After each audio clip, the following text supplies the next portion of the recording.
Hey Dame, what does it mean for you guys when Rocco plays that way?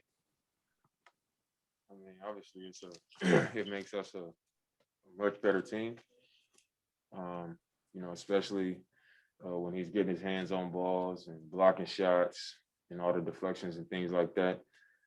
Um, but when he's hitting threes and putting the ball on the floor and just making things happen, it makes us a dangerous team because a lot of these teams are giving a lot of attention to the ball, running two guys at me, and when the ball comes out, when we can have guys making plays and making shots and making teams pay for being that aggressive on the ball, it puts the other team in a tough position. And I think tonight, him making shots and him being all over the place the way he was, rebounding the ball, um, I think it was a huge part of why we won the game.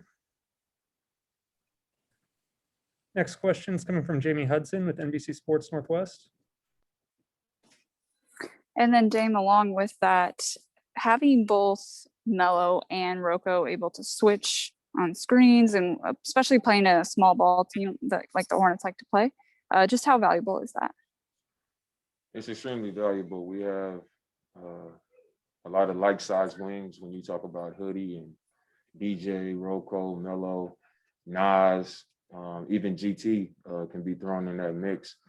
So, I mean, with the league going in the direction of small ball and a lot of teams throwing small ball lineups out there, I think, us having that type of versatility really plays in our favor. And we can switch a lot of things on the defensive end like we did tonight and kind of disrupt the other team's offense.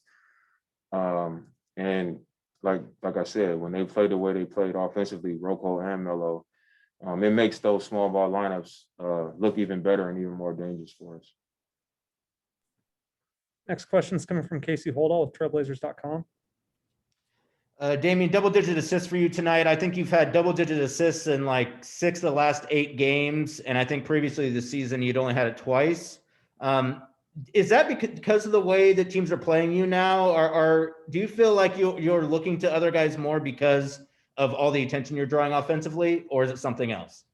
I think when we first came out of CJ and Nurk both being injured, teams were still guarding me the same way they guard me most times. I was getting blitz and pick and rolls, running a second guy at me. It just wasn't as direct, I guess. I was still able to navigate and attack and get downhill and things like that and just play an aggressive game.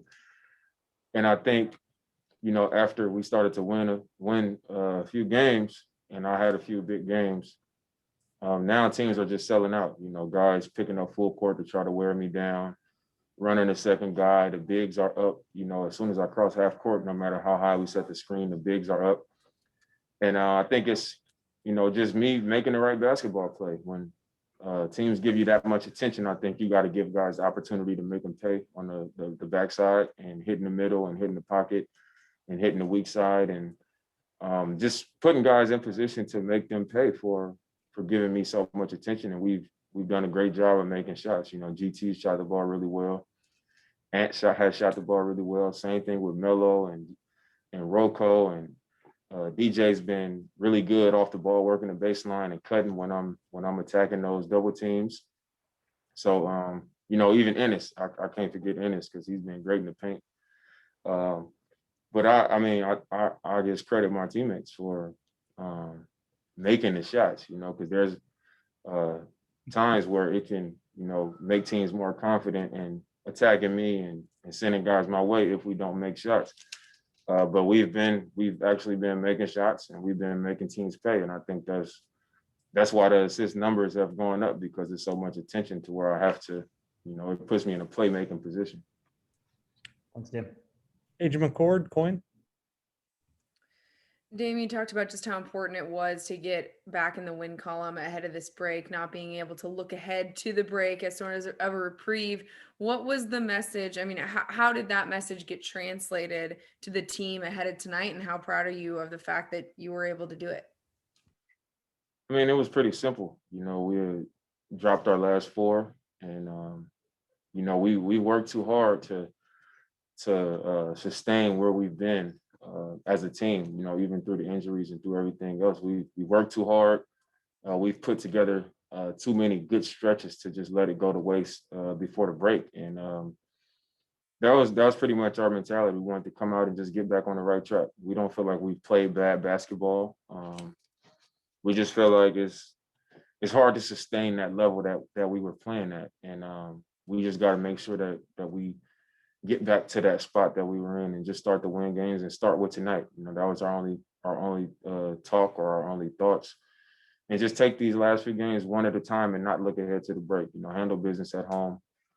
Let's go into the break and then come back fresh, and you know, hopefully we have a healthier team and we can go down to that, you know, that closing stretch.